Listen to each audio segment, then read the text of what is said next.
इस तरह तुम लोग डिस्कस कर लोगे ना, तुम लोग का मैथ इतना अच्छा हो जाएगा, तुम्हें सोच भी नहीं सकते, अपने में डिस्कस भी करना चाहिए। Very good. देखो बेटा, तो सबसे पहला विकास का मानदंड होगा, डेवलपमेंट का कुछ ना कुछ क्राइटेरिया होगा।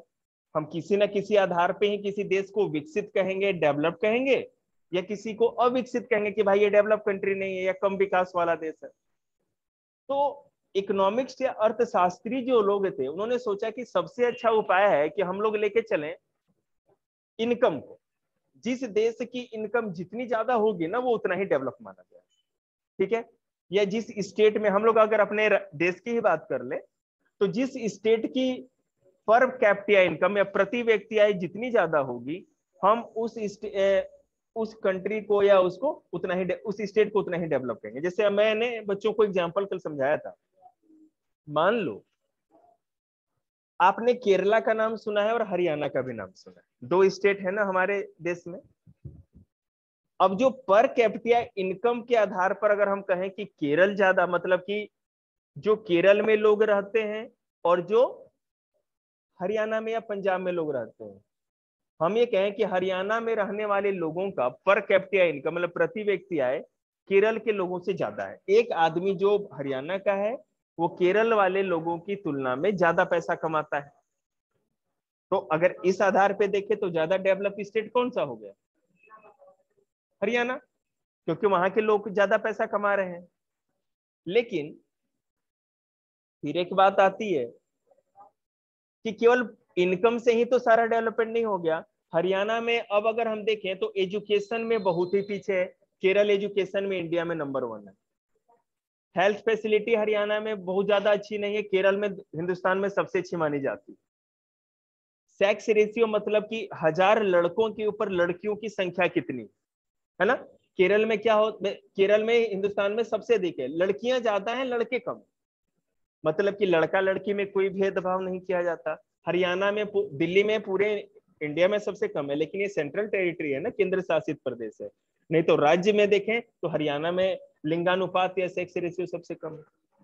ठीक है, तो इस तरह से देखें तो हरियाणा ज्यादा डेवलप नहीं, बिल्कुल बैकवर्ड है, पिछड़ा हुआ राज्य मान लेंगे हम। ठीक है, और इस तरह से देखें अगर हम हेल्थ फैसिलिटी या स्वास्थ्य सुविधाएं, शिक्षा या एजुकेशन, ठीक है, या मान लो कि आप सेक्स रेशियो या लिंगानुपात को देखो तो केरला ज्यादा डेवलप है। तो ये क्वेश्चन आता है कि हम कैसे डिसाइड करें कि किस मानदंड को अपनाएं या किस क्राइटेरिया को अपनाएं ताकि डेवलपमेंट का सही तरह से हम लोग मूल्यांकन कर सकें या असेसमेंट कर सकें। ठीक है,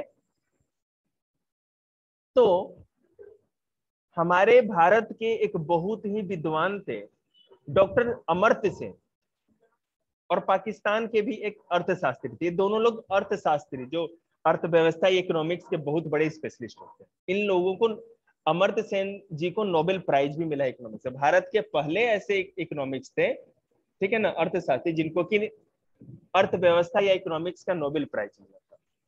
उन्होंने मिल करके मानव संसाधन विकास, सॉरी, मानव संसाधन रिपोर्ट सूचकांक या ह्यूमन डेवलपमेंट इंडेक्स का कॉन्सेप्ट दिया, HDI।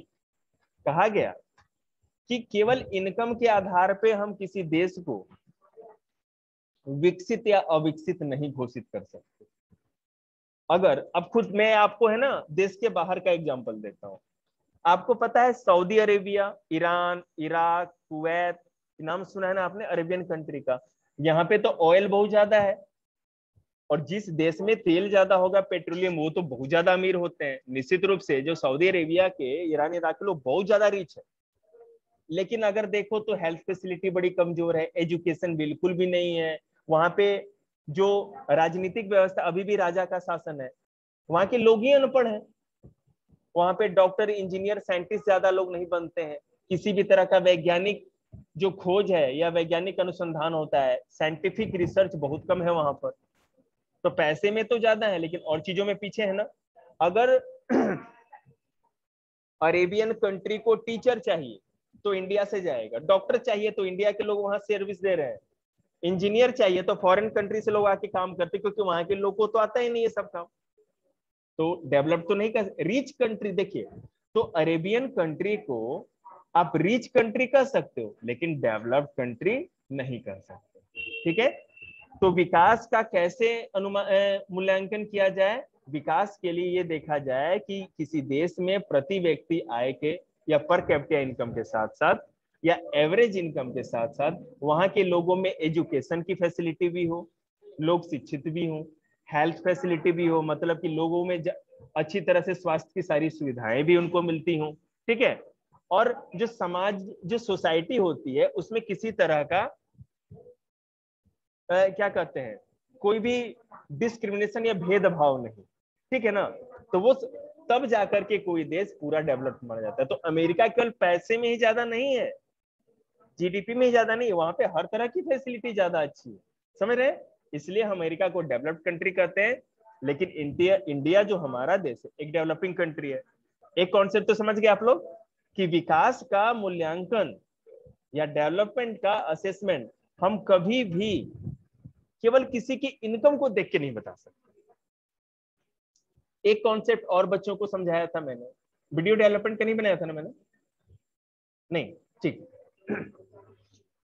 कि बेटा देखो, अगर आप डैम की बात करो, जैसे मान लो कि हम लोग है ना नदी के ऊपर बांध बना देते हैं, डैम बना देते हैं, तो उसमें देखो क्या प्रॉब्लम होती है कि जो ट्राइबल या आदिवासी लोग होते हैं जंगलों में रहते हैं, जंगल के आसपास रहेंगे, और डैम कभी भी है ना पहाड़ी या जंगलों पे बनाई जाएगी, जो नदी ऊंचाई पे होगी वही बनाई जाएगी ताकि वहां से पानी नीचे ला करके झरने से गिरा करके बिजली बनाई जा सके, इसी पर्पस के लिए बनाते हैं ना। तो अगर डैम बनाया जाएगा तो फायदा किसको होगा? उद्योगपतियों को होगा, इंडस्ट्रीज लोगों को, मतलब जो भी बड़े बड़े उद्योग कारखाने लगाते हैं उनको बिजली की जरूरत होती है, तो डैम बनेगा तो उनको बिजली मिल जाएगी, ठीक है।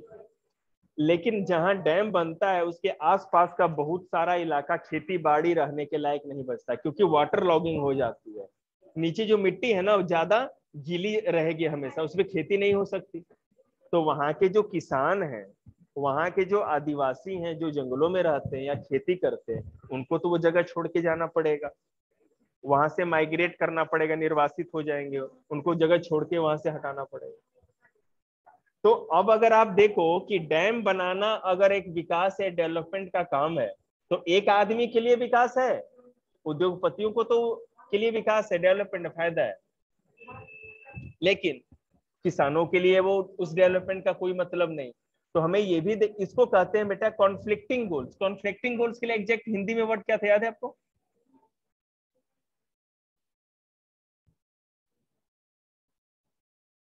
बेटा आप तो इंग्लिश में थोड़ी होगा, हिंदी में होगा ना, मैं देख लूंगा बाद में, कोई बात नहीं। ऐसे लक्ष्य, कॉन्फ्लिक्टिंग गोल्स मतलब विरोधाभासी लक्ष्य।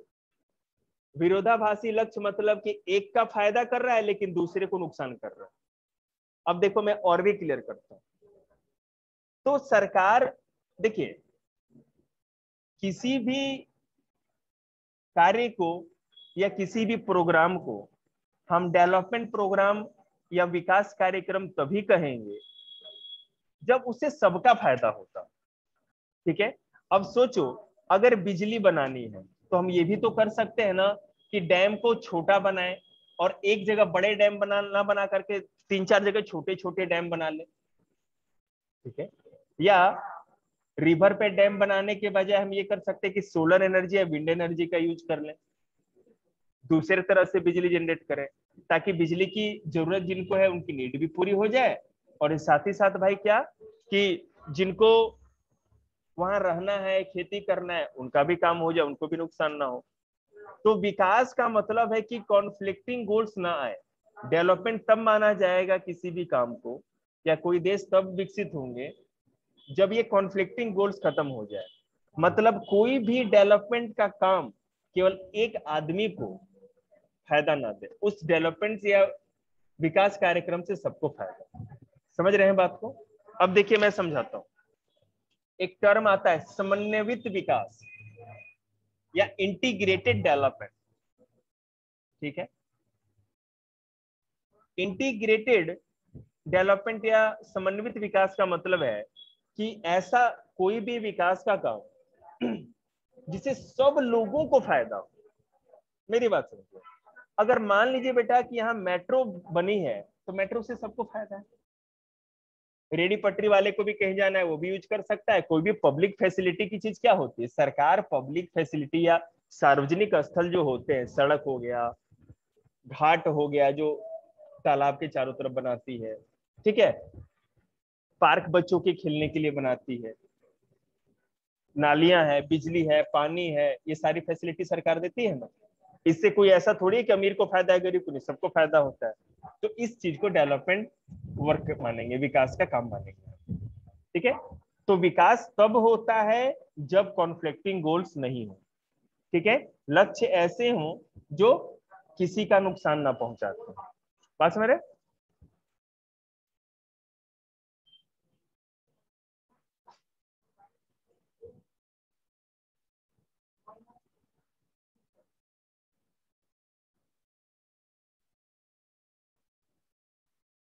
मैंने पहले ही बता दिया आप लोगों को कि जो लक्ष्य होंगे विकास के लक्ष्य, यहां वाले में जो विकास के लक्ष्य होंगे, इनकम को छोड़ के और भी बहुत सारे होंगे। सोचिए, मान लीजिए कि कंझावला में हो सकता है कि सिक्योरिटी ज्यादा हो, सेफ्टी ज्यादा हो, क्राइम कम होता है, लोग एक दूसरे के काम में टांग नहीं अड़ाते, बहुत अच्छा जगह, लेकिन इनकम तो कम है ना। वही अगर तो यहाँ पर कोई रेडी पटरी वाला आदमी रहेगा तो उसकी थोड़ी बहुत कमाई होगी, और यहाँ से उठ करके वो दिल्ली यूनिवर्सिटी के बाहर अपना स्टॉल लगा दे तो वहाँ बच्चे निकलते हैं। या इंफ्रास यूनिवर्सिटी, यहाँ पे कॉलेज है, इंजीनियरिंग कॉलेज बेगमपुर के पास, वहां लगा दे तो धड़ल्ले से चलेगी। लेकिन दिक्कत क्या है कि वहां पर है ना, जो गुंडे बदमाश है वो भी घूमते फिरते रहते हैं, दिक्कत हो सकती है। तो केवल इनकम को देखे तो वहां जा सकते हैं, लेकिन ओवरऑल सब चीज को देखा जाए, आदमी क्या सोचता है कि भाई चलो थोड़ा कम कमाएंगे लेकिन परिवार सब लोग सेफ्टी से रहेगा, अच्छा से रहेगा, तो कंजावले में रहेंगे। तो हर इंसान का, अब जैसे मैं आपको एक इसमें जो बुक में एग्जांपल है वो बताऊं, कल बताया भी था कि मान लीजिए जो हाउस वाइफ है, जो भी लेडीज हाउस वाइफ है, घरेलू काम करने वाली, जैसे आपकी मम्मी, मेरी मम्मी जो थी हाउस वाइफ थी, तो ये तो पक्का था ना कि उनकी सेफ्टी का कोई इशू नहीं था। घर में रहने वाले लोग तो सेफ ही रहते हैं, बाहर जाना नहीं। लेकिन अगर मान लो वर्किंग वुमेन हो, जैसे मान लो कि किसी के घर में वर्किंग वुमेन भी होती है, मम्मी या कोई भी सिस्टर या कोई भी जो होंगे, तो वो उनको ड्यूटी के लिए तो बेटा बाहर जाना है। अब ड्यूटी के लिए बाहर जाना है तो बहुत सारे मामले हैं, सेफ्टी सिक्योरिटी का मामला आ जाता है। तो विकास का लक्ष्य ये भी हुआ ना कि सुरक्षा भी मिलनी चाहिए, इनकम भी मिलना चाहिए, और सब कुछ समानता, प्रतिष्ठा, सब कुछ मिलना चाहिए, उसी को विकास कहेंगे। मान लीजिए कि हमारे समाज में अभी भी जाति व्यवस्था है, कास्ट सिस्टम है, छोटी जाति या कोई भी बैकवर्ड कास्ट जो होते हैं उनको लोग गंदी नजरों से देखते हैं या कुछ कमेंट कर देते हैं उनपे। बात समझ रहे हैं? ये तो गलत बात है ना। अब उनके लिए ये समाज तो अविकसित है, इस डेल वो कितने भी लखपति करोड़पति बन जाए, उनको क्या फायदा इस समाज का। तो कुछ कंक्लूजन या निष्कर्ष निकल के आए, वो क्या है कि similarly for development people look at a mix of goals. तो लोगों के मिश्रित लक्ष्य होते हैं। ठीक है, मतलब कि बहुत सारे लक्ष्य एक साथ मिले होते हैं। अब कोई आदमी ये तो नहीं चाहेगा ना केवल इनकम मिले, इनकम मिले वहां जाओ कोने पे जाके दो घूसा कोई मार दे, तो फिर ये इनकम है वही सड़क पे रह गया, क्या इनकम का फायदा। आप जा रहे हो और आपको पीछे से कोई गाली गलौज करता जाए तो क्या प्रतिष्ठा चली गई, रिस्पेक्ट तो नहीं रहा ना।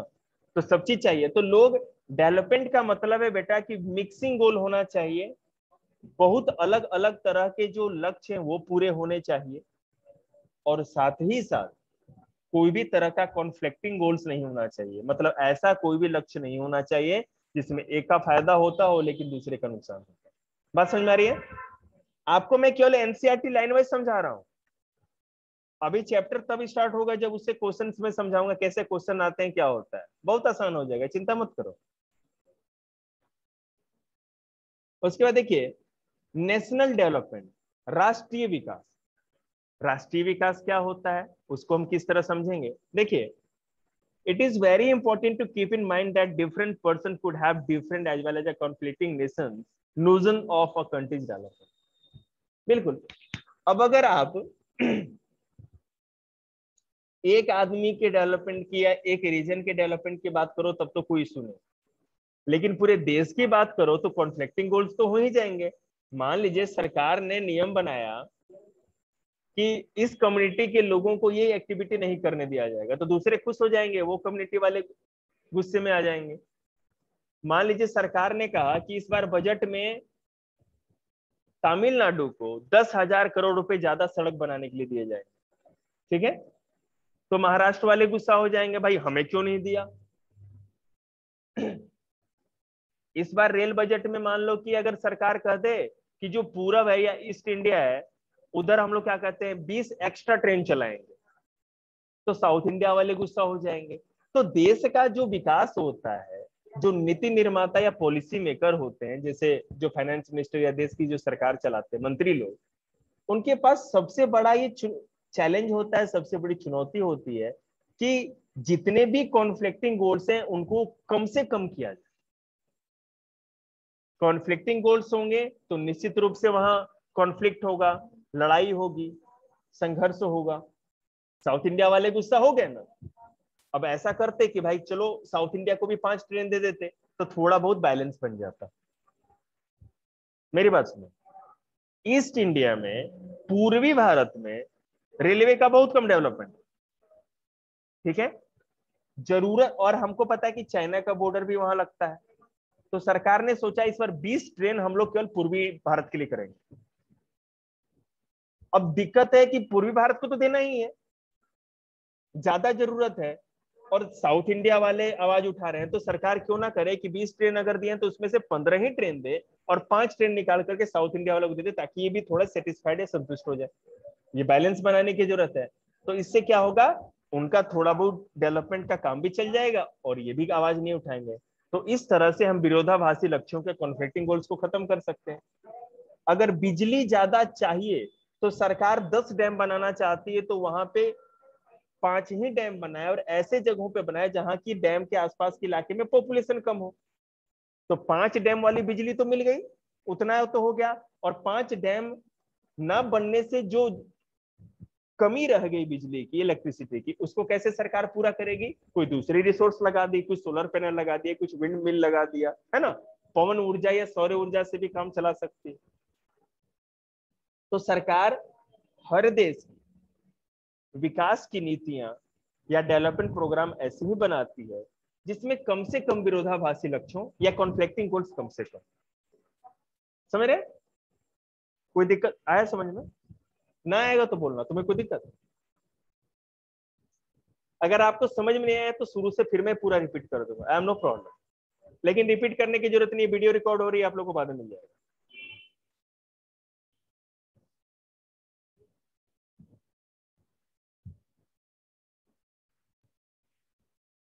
बेटा मैं चैप्टर के शुरू में ही आपको बता रखा था, मैंने सर में भड़क हो रही है आपको, होती है. मास्टर ही ऐसा है भाई, 1 मिनट सेकंड सांस ही नहीं लेने रहा, क्या हो.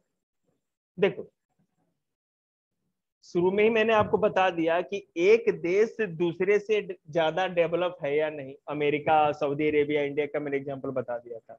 एक स्टेट दूसरे स्टेट से कम डेवलप है या ज्यादा डेवलप है, बेटा मैंने ये भी आप लोगों को बता दिया. तो ये तो कॉन्सेप्ट बताने की जरूरत ही नहीं है.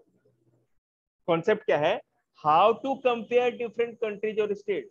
हम अलग अलग देशों को या अलग अलग राज्यों को कैसे उनमें उनके बीच में तुलना कर सकते हैं, ये भी बता दिया आप लोगों को मैंने. बताओ कैसे तुलना कर सकते हो, हिंदी बोलना इंग्लिश में. दो राज्यों या दो देशों के बीच में विकास की तुलना कैसे करोगे आप.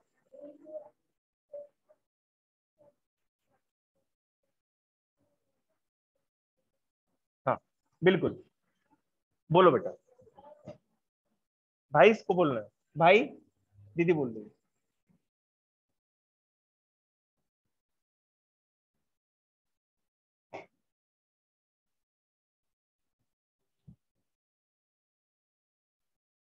Shiva all well.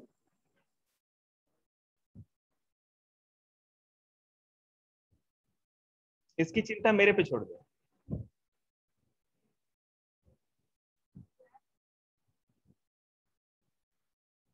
ये कितनी भी बदमाशी करे मुझे उससे कोई मतलब नहीं, आई डोंट केयर।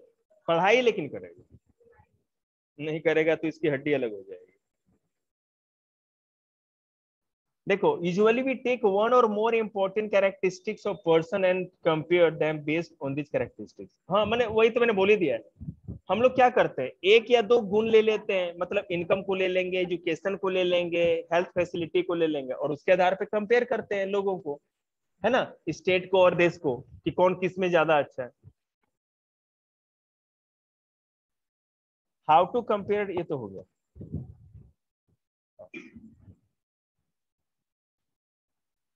अब एक बात आती है, एवरेज इनकम, औसत आय। सुने पड़ रहे हैं ना, एवरेज इनकम या औसत आय, वो क्या होता है? अब देखो, यहाँ एवरेज एवरेज आय, इनकम या औसत आय का कॉन्सेप्ट इसलिए दिया गया है कि जैसे सोचिए, मान लीजिए कि मेरी मंथली इनकम 2000 रुपए, ठीक है, कोई रेडी पटरी वाले की मान लो कि 10,000 है, किसी दुकानदार जो अच्छा दुकान कर रखा है उसके 50,000 है, और किसी साहूकार या जो महाजन होते हैं उनकी मंथली इनकम 5 लाख है। बात समझ में आ रही है? तो इंडिया को अगर देखेंगे तो यहाँ पे 20% पॉपुलेशन के पास 80% वेल्थ, माने 20% जनसंख्या जो है ना, 80% पूरा का पूरा जो दौलत संपत्ति है, धन है, वो उन्हीं के पास है केवल। और जो 80% है ना, अब जो 20% छोटा सा प्रॉपर्टी बच गया उसी में से बांट बांट के ले रहे हैं, मर रहे हैं मिडिल क्लास वाले, वही 10,000, 5,000, 15,000, 20,000 में जिंदगी निकल जाती है। और जो 20% है उनके पास कोई हिसाब ही नहीं है, कोई अरबपति है, कोई खरबपति है, पता नहीं कौन किस चीज का पति, माने दे हैव इमेंस वेल्थ, कोई सीमा ही नहीं है। आदमी को जीने के लिए क्या चाहिए, कुछ बेसिक नीड होती है, एक्स्ट्रा थोड़ी मनी डिपॉजिट, यही होगा ना। मान लो किसी आदमी के पास घर, रोटी कपड़ा मकान गाड़ी होने के बाद अगर 20 लाख अकाउंट में, 10 लाख अकाउंट में, मिडिल क्लास खुश है, उससे ज्यादा क्या चाहिए उसको, ठीक है। लेकिन कुछ लोग ऐसे हैं जिनके पास तो आप सोच ही नहीं सकते। तो मेरे कहने का मतलब है कि अगर एवरेज इनकम बेटा निकाला जाएगा तो इस गांव में मान लो 100 आदमी, 20 लोगों के पास, ठीक है, 20 लोग ऐसे हैं जिनकी मंथली इनकम 2 लाख रुपए है, और 80 लोग ऐसे हैं जिनकी मंथली इनकम 2,000 रुपए। बात समझ में आ रही है? 80% लोग की मंथली इनकम मात्र 2,000 है, और 20% लोगों की मंथली इनकम 2 लाख रुपए, ठीक है ना। और एवरेज निकाला जाएगा तो पता है क्या होगा? अब 2 लाख वाले और 2,000 वाले सब, ये एवरेज निकाला जाता है कि सब लोग अंदाज लगा लिया कि 40,000 रुपया महीना कमाने वाले सारे हैं। तो इसका मतलब तो क्लियर है ना कि जो ये 80% 80 जो लोग थे, इनके सही आय का तो पता ही नहीं लग पाया। ये तो गलत बात तो हो गई। वो 2,000 कमा रहे हैं, हम कह रहे हैं कि भाई वो 38,000 रुपया ज्यादा बढ़ा के कर रहे हैं, और हम कह रहे हैं भाई सब लोग विकसित है, और वो बेचारे खाए भी ना मर रहे हैं। तो एवरेज, इसीलिए औसत आय या एवरेज इनकम को कभी भी हम विकास का पैमाना तो नहीं बना सकते, डेवलपमेंट का क्राइटेरिया कैसे आप कर सकते हो इसको? समझ में आ रहा है? आइए ये बात समझ में आपको। अदर क्राइटेरिया भी है, एजुकेशन, हेल्थ फैसिलिटी मैंने बता ही रखा है। इनकम एंड अदर क्राइटेरिया मैंने पहले ही बता रखा है, बताने की जरूरत नहीं है। हाँ, अब देखिए, हरियाणा और केरला का जो एग्जांपल दिया था मैंने, उसमें एक चीज और, infant mortality rate, literacy rate, net attendance ratio, ठीक है। ये जो बॉक्स है इसमें नोट्स में ये सर्कल कर दे रहा हूं, आप लोग बुक से जरूर इसको राइट डाउन कर लेना, और मैं आपको नोट्स में भी ये सब लिखवा दूंगा, वहां होगा भी उसमें। इन्फेंट मोर्टिलिटी रेट मतलब कि 1 साल से कम उम्र के बच्चे, 1000 जन्म लिए बच्चों में से कितने बच्चे, मान लो 1000 बच्चे जन्म लिए, उनमें से कितने बच्चे 1 साल की उम्र पूरा करने से पहले, फर्स्ट बर्थडे बनाने से पहले ही मर गए, उसको इन्फेंट मोर्टिलिटी रेट कहते हैं। मान लो कि किसी स्टेट में 80 मर गए, किसी में 2-3 ही मरे, तो माना जाएगा जहां कम मरे हैं या इन्फेंट मोर्टिलिटी रेट लो है, इसका मतलब कि भाई वहां पे हेल्थ फैसिलिटी अच्छी है, स्वास्थ्य की अच्छी सुविधाएं हैं, किसी को मरने नहीं दिया जाता। लिटरेसी रेट, एजुकेशन की दर, पता ही आपको, साक्षरता दर।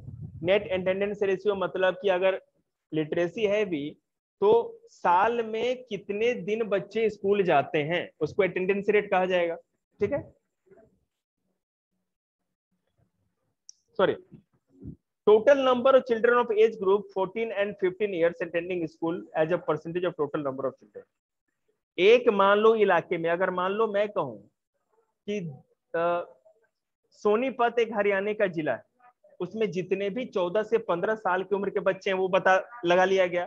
हाँ भाई, मान लो इस सोनीपत की पूरी जनसंख्या मान लो 4 लाख है, 4 लाख जनसंख्या पूरी सोनीपत डिस्ट्रिक्ट की, मान लो सपोज दैट, उसमें से 1.5 लाख केवल ऐसे लोग हैं जो 14-15 साल के या उससे कम के बच्चे हैं। तो अब ये देखा गया कि ये 1.5, भैया थोड़ा मछली बाजार, थोड़ा साउंड कम।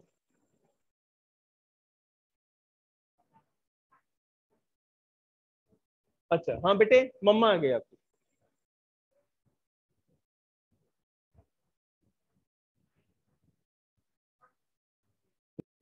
देखिए,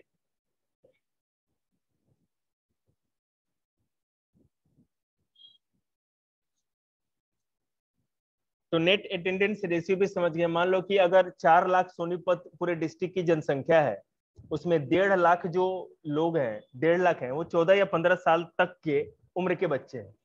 तो वो 1.5 लाख में से कितने बच्चे या कितने परसेंट जो पॉपुलेशन है वो स्कूल जाती है, उसी को नेट अटेंडेंस रेट कहा जाता है। क्लियर है ना? 14 से 15 उम्र तक के जो बच्चे होते हैं किसी भी पॉपुलेशन में, उसमें से कितने परसेंट बच्चे या सारे के सारे स्कूल जाते हैं, उसी को अटेंडेंस, नेट अटेंडेंस रेट कहा जाता है।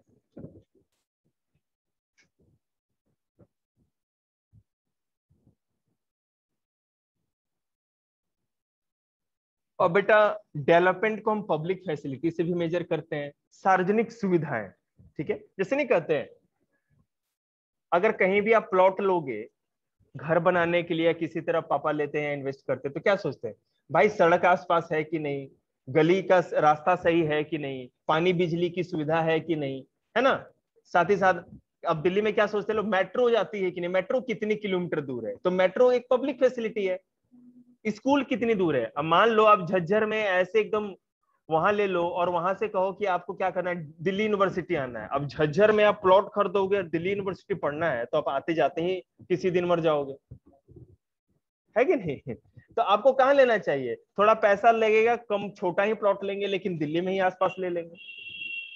तो पब्लिक फैसिलिटी या सार्वजनिक सुविधाएं विकास के मानदंड को तय करती है, किसी जगह का, किसी क्षेत्र का, देश का या राज्य का।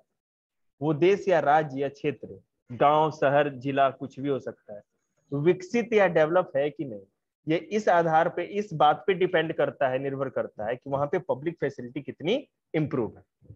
ठीक है, अगर मान लो बेटा कंझावले के आसपास डिस्पेंसरी भी है, यहाँ पर से थोड़ी दूर में मेट्रो भी है, सड़क भी है, सारी दुकानें भी खुल गई है, सबसे बड़ी बात ऑनलाइन डिलीवरी हो जाती है, स्विगी, मिगी, पता नहीं, आई डोंट नो क्या क्या होता है, सब कुछ आ जाता है, जो मंगाना है मंगा लो घर पे बैठे बैठे।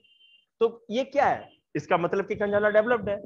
लेकिन अब जौनती में और कुतुबगढ़ में आप ऑर्डर कर दीजिएगा तो हर चीज तो नहीं पहुंच सकती ना, इसका मतलब कि जो कंझावला है उस अदर विलेजेस से ज्यादा डेवलप है। कंझावला में इंस्टीट्यूट्स हैं, ठीक है, अच्छे, मैंने कुछ पढ़ाने लिखाने वाले हैं, यहाँ पे बहुत सारी शॉप भी है, दुकानें भी अच्छी हैं, केक से लेना, पिज्जा उज्जा सब चीज मिल जाता है यहाँ पे अच्छी तरह से। तो लोग वहां से आते हैं ना, यहाँ पर किसी का बर्थडे हो तो वहां से यहाँ सेलिब्रेट करने आते हैं, क्योंकि सारे रेस्टोरेंट है यहाँ पे, खा पी सकते हैं। तो कहने का मतलब है डेवलपमेंट का, हाँ और क्या, कोर्ट है, बिल्कुल, ये डिस्ट्रिक्ट सेंटर है हमारा कंझावला। ये जो डीएम होता है, हाँ डीएम जो होता है उसकी ऑफिस है ना यहाँ पर कंझावला। तो मेरे कहने का मतलब है, कंझावला तो खैर छोटी बात है, हम तो पूरे देश की बात कर रहे हैं, कि सार्वजनिक सुविधाओं या पब्लिक फैसिलिटी के आधार पर भी किसी क्षेत्र का डेवलप्ड होना या अनडेवलप्ड होना डिसाइड होता है, विकसित या अविकसित होना इस बात पे भी डिसाइड होता है।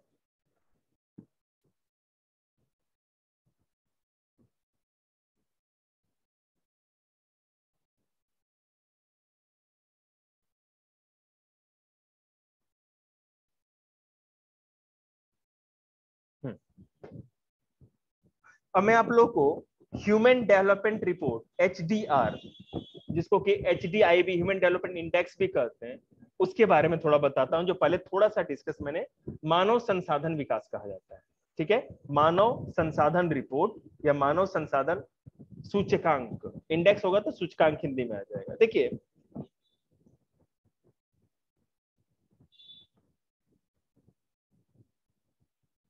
जब पहले इकोनॉमिक्स लोग केवल इनकम को या आय को ही आधार बना के डेवलपमेंट या विकास का मूल्यांकन करते थे, असेसमेंट करते थे, तो बहुत सारी कमियां हो जाती थी। सही तरह से अनुमान नहीं लग पाता था कौन सा इलाका, कौन सा क्षेत्र, राज्य, देश, जिला या जो भी गांव है विकसित है। तो बाद में लोगों ने सोचा, जिसमें हमारे डॉक्टर अमर्त्य सेन का बहुत बड़ा योगदान है, साथ ही साथ इम्तियाज अहमद थे, आई डोंट नो इसी टाइप का कुछ नाम था, उनका नाम मैं मिस कर रहा हूँ, पाकिस्तान के भी एक अर्थशास्त्री थे। उन्होंने मानव संसाधन सूचकांक या ह्यूमन डेवलपमेंट रिपोर्ट इंडेक्स का कॉन्सेप्ट है। उन्होंने कहा आय नहीं, केवल इनकम नहीं, एजुकेशन, हेल्थ फैसिलिटी, क्लोथिंग, क्या कहते हैं, शुद्ध पेयजल, प्योर ड्रिंकिंग वाटर, इस सारे चीज की फैसिलिटी, सब चीज जितनी भी एक इंसान को खुशहाल बनाती है, सारी चीज की फैसिलिटी अगर अवेलेबल है तभी हम उस जाके उस जगह को डेवलप करेंगे।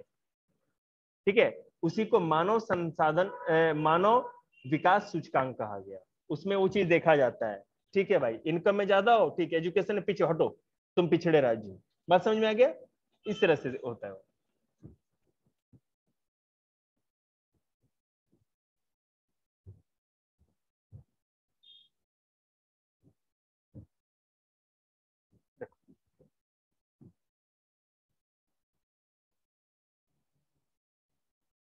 एक कॉन्सेप्ट है बेटा, सस्टेनेबिलिटी ऑफ डेवलपमेंट। इसका मतलब होता है धारणीय विकास या सतत पोषणीय विकास। मेरा आप YouTube चैनल पे इस है ना, मैंने 1.5 साल पहले खोला था YouTube चैनल, तो उसमें इस चैप्टर को लेके 3 वीडियो बनाए थे। प्रीवियस ईयर के 10 क्वेश्चन से बहुत सारे उसमें डिस्कस भी किए मैंने। हो सकता है आप लोग को उसमें थोड़ा बहुत कम समझ में आए, ठीक है ना, लेकिन अब ज्यादा समझ में आएगा, क्योंकि मैंने शुरुआती किया था और उसमें मेरे को कम टाइम में वीडियो बनाना होता है, तो जल्दी जल्दी बोल के निकल जाते हैं। मास्क, ओ माय गॉड, बैठ जल्दी वहां पे। मास्क तो कंपलसरी है।